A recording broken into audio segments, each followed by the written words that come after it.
हैं जी हमारे district secretary x हो गए अब डिस्ट्रिक्ट सेक्रेटरी एसटी मोर्चा भारतीय जनता पार्टी हमको ज्वाइन कर रही थी। बहुत मुबारक हो पूरी कंप्लीट टीम के साथ, हमारी कॉन्स्टिट्यूंसी नहीं पूरे डिस्ट्रिक्ट की, पूरे डिस्ट्रिक्ट की। बहुत बहुत मुबारक, बहुत बहुत मुबारक, बहुत बहुत पूरा साहब फारिक कैसी है?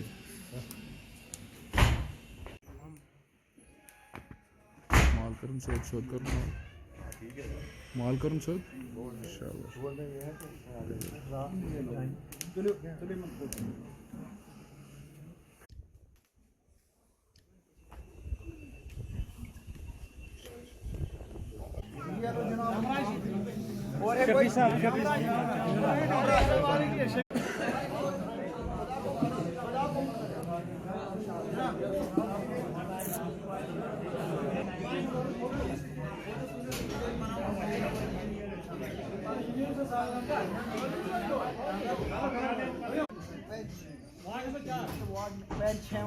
वार्ड नंबर 4 ये भी एसटी मोर्चा के साथ थे, भारतीय जनता पार्टी।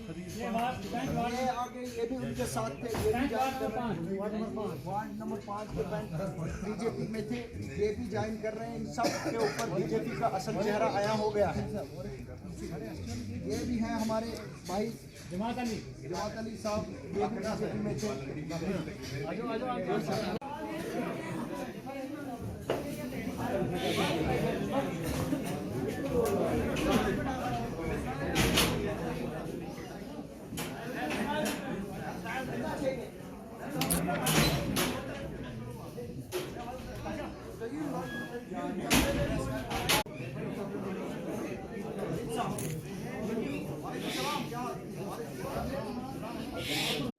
सर ये जो यहाँ पे अभी इन्होंने ज्वाइन किया है, कौन है? ये हमारे आबली मासरी इलाके से हैं, टेंडर से। इनको कल रात को किसी सौदागर ने धोखे से अपने साथ लिया, ये कह के कि मज़दूर लोग हैं, ये कह के कि हमको मज़दूरी पे डोडा जाना है, और धोखे से जनाब बीजेपी के दफ्तर के अंदर दाखिल करके इनको मालाएं डलवाई गई, वहाँ अपोजिट और ज्वाइन करवा के फ़ोटो वायरल कर दिए गए कि हमारे साथ ज्वाइन कर रहे हैं। ये रात भर सोए नहीं बेचारे, इन्होंने कहा हमारे साथ बड़ा धोखा हुआ है। तो ये सुबह सुबह यहाँ आए और उन्होंने कहा कि हम किसी बीजेपी को ज्वाइन नहीं किए हैं, रात को हमारे साथ धोखा किया गया है, लिहाजा हम वापस आपके पास हाजिर आए हैं, हम आपके साथ हैं। बल्कि हम ही नहीं हैं, जबकि पूरे का पूरा इलाका ही आपके साथ है, एक एक फ़र्द आपके साथ है, तो हम अलहदा कैसे हो सकते हैं? हमारे साथ झूठ हुआ, धोखा हुआ, इसलिए हमने इनको वापस जो है अपने इस दायरे में ले लिया है। सर थोड़ा सा आप अपने बारे में बताएं, आप कहाँ से दीदी से इलेक्शन लड़ रहे हैं, कहाँ से लड़ रहे हैं? और आपको तो मालूम है गुंदना कॉन्स्टिट्यूंसी से लड़ रहे हैं, बड़ी पॉपुलर कॉन्स्टिट्यूंसी है, सबकी नज़रें आपकी उसी कॉन्स्टिट्यूंसी पे लगी हुई हैं। बाकी कॉन्स्टिट्यूंसी को आप भूल गए मेरे ख्याल में, मुझे जो अंदाज़ा है। तो इसमें तो कहने की कोई गुंजाइश नहीं कि मैं कहाँ से इलेक्शन लड़ रहा हूँ। तो कितने बंदों ने आज ये ज्वाइन किया है? अभी फ़िलहाल 4 लोग हैं ये जो रात को लिए गए थे। अभी थोड़ी देर बाद और आ रहे हैं। एक बीजेपी का बहुत बड़ा लीडर जो है आपको आधे घंटे के बाद यहाँ मिलेगा, वो उसके साथ 30-40 लोग और आ रहे हैं, तो वो भी अभी ज्वाइन कर रहे हैं सारे के सारे। तो वो जो बीजेपी नारा लगाती थी ना कि हमने भारत को कांग्रेस मुक्त करना है, तो ये डिस्ट्रिक्ट डेवलपमेंट कॉन्स्टिट्यूंसी गुंदना इस हिसाब से बीजेपी मुक्त होने जा रही है। सर आप बीजेपी के खिलाफ इलेक्शन लड़ रहे हैं, यहाँ के डेवलपमेंट के लिए आप इलेक्शन लड़ रहे हैं? देखें, डेवलपमेंट का मैंने ये कहा कि पता नहीं है कि डेवलपमेंट के खाते में वहाँ से कुछ आएगा नहीं आएगा। फ़िलहाल तो हम नफ़रत की सियासत के और फ़िरकावारियत की सियासत के और टूट फूट की सियासत के, लोगों को आपस में बांटने की सियासत के, धोखे पैसे दोहस की सियासत के ख़िलाफ़ इलेक्शन लड़ रहे हैं। हम यहाँ पे वो अमन व अमान कायम करने के लिए, वो भाईचारा कायम करने के लिए, जो हिंदू मुस्लिम भाईचारा यहाँ के है उसको दोबारा ज़िंदा करने के लिए इलेक्शन लड़ रहे हैं। हम इस रियासत की शनाख्त को बहाल करने के लिए इलेक्शन लड़ रहे हैं। जो पार्टी हमको बैक कर रही हैं, जो पार्टी हमें सपोर्ट कर रही हैं, जिन पार्टीज़ ने मुझे मुतफ़िका तौर पे लोगों की ख्वाहिश के मुताबिक कैंडिडेट चुना है, उन पार्टीज़ का मकसद आपको मालूम है। उन पार्टीज़ का मकसद यही है कि हम इस जम्मू कश्मीर की जो एक सोने की चिड़िया थी, हमारी जम्मू कश्मीर रियासत में हर शख्स के पास छत है। हमारी जम्मू कश्मीर रियासत के में कोई सर्दी की वजह से रोड पे नहीं मरता है, कोई गर्मी की वजह से रोड पे नहीं मरता है। हमारी दीवार को तोड़ दिया गया है। इस दीवार को तोड़ के हमारे घरों के अंदर घुस के हमारी रिसोर्सेज को कैप्चर करने की कोशिश की जा रही है। हद तो ये है कि हमारे गरीब मजदूर लोग दरियाए चिनाब के किनारे से रेत उठा के अपना गुजारा करते थे, पत्थर बेच के अपना गुजारा करते थे। अब न उनको रेत उठाने की इजाज़त है, न पत्थर उठाने की इजाज़त है। बहुत दूर दूसरी रियासतों से ताकतवर मालदार लोग उन रिसोर्सेज पे कब्ज़ा करने जा रहे हैं। हमको ख़तरा है कि हमारे जंगलों को खा जाएंगे, हमारी बिजली खा गए, हमारा पानी खा गए, हमारी डेवलपमेंट आपके सामने है। सड़कें यहाँ पड़ी हुई हैं हमारे इलाके में, जहाँ मैं रहता हूँ घट में, डोडा और घट के दरमियान मेडिकल कॉलेज बन रहा है यहाँ पे। वो एक मिसाल के तौर पे आपको कह रहा हूँ, डोडा के घट के दरमियान सड़क बन रही है। सीआरएफ का प्रोजेक्ट है, कभी उसमें पैसा नहीं रुकता था। वो रोड आपके सामने, आप उससे चल के आए, 3 से 5 साल गुजर गए, उस रोड का कंप्लीशन नहीं हो पा रहा है। ठेकेदार को अलॉट है टेंडर, ठेकेदार कहता है जनाब मैं नहीं डालूंगा ब्लैक टॉप क्योंकि पैसा ही नहीं आ रहा है। सरकार से पूछते हैं, कहता पैसा ही नहीं आ रहा है। ये हमारी हालत है।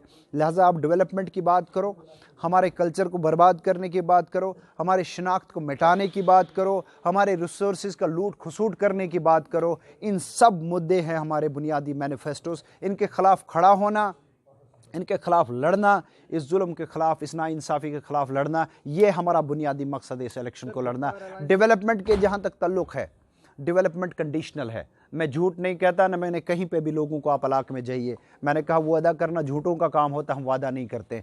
डेवलपमेंट का जहाँ तक ताल्लुक़ है, ये इस चीज़ पे डिपेंड करेगा कि ये जो सरकार जिसकी हुकूमत है, क्या डेवलपमेंट के खाते में कोई फंडिंग करती है, कोई फाइनेंस करते हैं, हमारे प्रोजेक्ट्स को वेट करती है, हमारे प्रोजेक्ट्स को आगे चलाती कि नहीं चलाती है। वगरना जैसे उन्होंने नरेगा में गरीबों का हाल कर दिया है, सैकड़ों गरीब मजदूर लोग जिनको नरेगा के कार्ड हैं, उनको 2-2, 3-3 साल से कोई मजदूरी नहीं मिली। सरकार तो गरीबों की प्रोटेक्टर होती है। सरकार का काम होता है कि अगर गरीब मजदूर को मजदूरी न दे कोई, तो सरकार ने कानून बना रखे हैं कि उनसे वो मजदूरी दिलवाई जाए उन लोगों से। लेकिन यहाँ सरकार ही उन गरीबों को मजदूरी नहीं दे रही है, उस नरेगा का एक्सप्लॉयटेशन हुआ। लिहाजा ये मुद्दे हैं। अगर डेवलपमेंट के खाते में हमारे पास कोई इख्तियारात आए तो डेवलपमेंट आप इंशाल्लाह देखेंगे उन इलाकों में जहाँ जहाँ हमारे कदम पड़े हैं। सर, गुफ्तार अलायंस को किस तरह से आप देखते हैं? आप भी एक सीट पे लड़ रहे हैं, या डोडा में 2 जगह पर गुफ्तार अलायंस हुआ है, तो एक जगह से आप लड़ रहे हैं, तो आप किस तरह से देखते हैं? वो टाइमली था, बेसिकली टाइमली था। एक जमात ने आके रियासत जम्मू कश्मीर की सभी जमातें, जितनी भी जमातें लिजिटिमेट जमातें थे, उनको डेमोनाइज करने का काम किया, उनके खिलाफ गाली गलोच करी, उनको कहा कि ये सारा जम्मू कश्मीर खा गए। उन लोगों का इकट्ठा होना, और ये सब उन्होंने धोखे से किया। जैसे गुफ्तार अलायंस का एक हिस्सा पीडीपी है, पीडीपी के साथ तो बीजेपी ने हुकूमत बनाई मिलके, यही बीजेपी वालों ने हुकूमत बनाई, रात दिन उनके तरले खाए कि हमको हुकूमत में शामिल करो। अब जब हुकूमत आपने कर ली और आपका मकसद निकल गया, फिर वो गुफ्तार वाली पार्टियां बुरी हो गई। जब तक आपके साथ कोई चलेगा वो सारे ठीक हैं, जो आपके साथ नहीं चलेगा वो एंटी नेशनल भी है, बुरा भी है, चोर भी है, वो भी है, ये भी है। हमको तो फिक्र ये है कि आपने ख़जाने तक को सुखा दिया, हमको तो फिक्र ये है कि आपने हमारी रियासत को तबाह कर दिया। तो ये गुफ्तार का अलायंस वक्त के लिहाज से, मौके के लिहाज से इनकी बेहतरीन काविश है जिन लीडरों ने ये अलायंस किया है। मैं तो इनको मुबारकबाद देता हूं कि इन्होंने ये अलायंस किया है। तो आपको लगता है कि और भी जगहों पे ये अलायंस करना चाहिए था?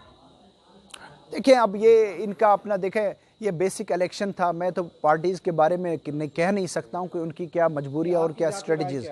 करना चाहिए था हर जगह, करना चाहिए था हर जगह। अब जहां नहीं हुआ तो वो पार्टीज़ ही एक्सप्लेन कर सकती हैं कि क्यों नहीं हुआ। जहाँ तक मेरी कॉन्स्टिट्यूंसी का ताल्लुक है, यहाँ पे तो सारी पार्टीज़ जो है एक तरफ खड़ी होकर हमारे पीछे खड़ी हो गई और यहाँ सब ने अलायंस किया। सर, आप अगर जीत के आ गए तो क्या ऐसे कुछ काम होंगे जो आप करना चाहेंगे सबसे पहले अपने इलाके के लिए? उस इलाके में, जिस इलाके में मैं इलेक्शन लड़ रहा हूँ, वो इलाका बहुत बैकवर्ड है, वहाँ लोगों को पानी के बुनियादी मसाइल है, वहाँ बिजली के पोल तक नहीं है, झाड़ियों के ऊपर बिजली की तार गुजर रही है। हर वक्त इंसान खतरे में रहता कि अगर उसका हाथ छू गया तो मर गए।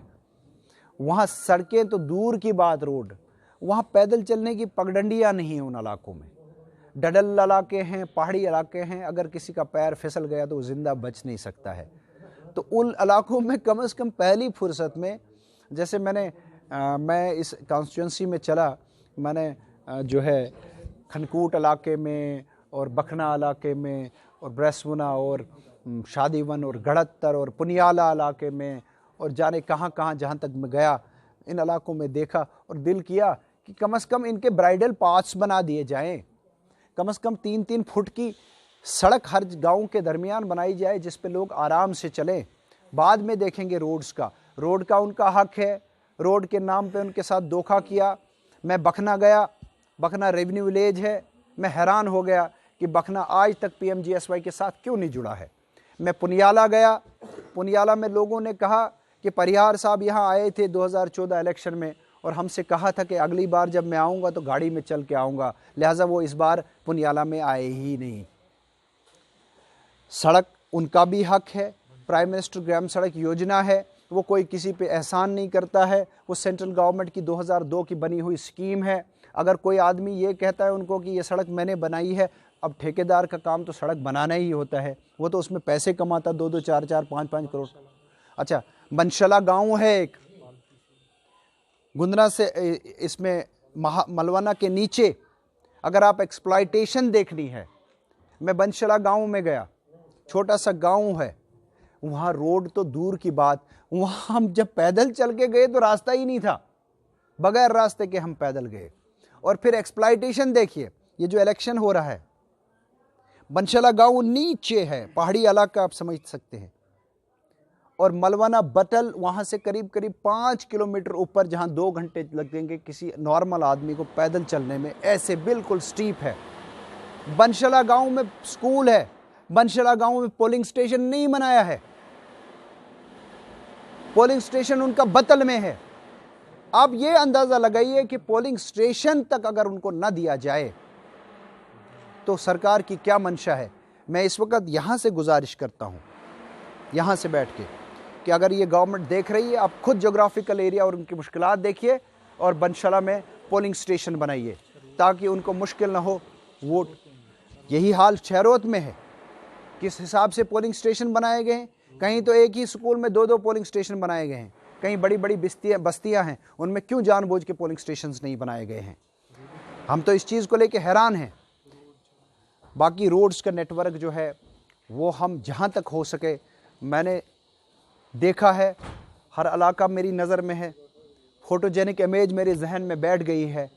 मैं ख़ुद भी शौक़ रखता हूँ कि अगर मेरे हाथ से किसी का कोई भला हो सके, कहीं बिजली आ सके, कहीं रोड आ सके, कहीं सड़क आ सके, कहीं पानी आ सके, तो कल को मैं ख़ुद भी सेटिस्फाइड हूँगा और लोगों के सामने दोबारा जाने के लायक भी हूँगा।